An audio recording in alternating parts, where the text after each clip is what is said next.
話。はい。番組の最後は鬼がつくことわざを紹介しますよ。はい。今回ご紹介するのがこちら。鬼に金棒。超メジャー。さあこちら、ただでさえ強力なのにさらに強いものが加わること。なるほど。というね、意味らしいんですけど。下野さん。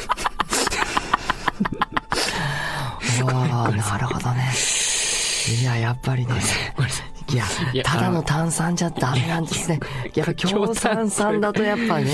これ強炭酸。強炭酸の力ですね。通常ね、やっぱこう、ちょっと水分を含むとね、人間っていうのはゲップが出てきますけれども、強炭酸の飲み物を飲むとさらにゲップ。切ってもらえないの？いやいや、今もうまさにね、鬼に金棒な状態でしたからね。炭酸に強炭酸で。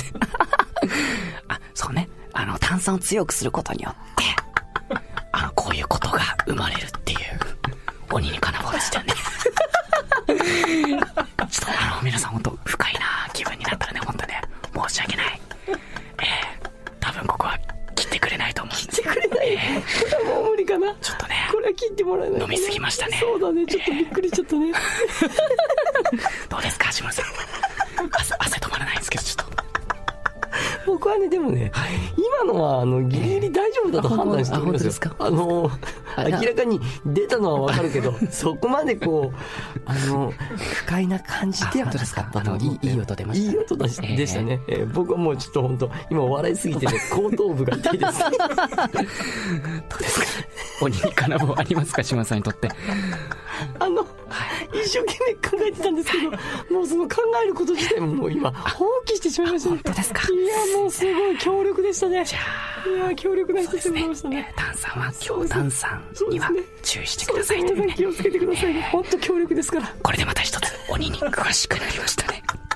次回はどんなことわざが飛び出すんでしょうか。本編終了後のこそこそ話ご期待ください。それではお時間です。さようなら。下野紘です。3と2と1と3。何です。いらっしゃいませ。乳首。鳩宗。3と2と1と3。バカ。やんねえよ。寂しい。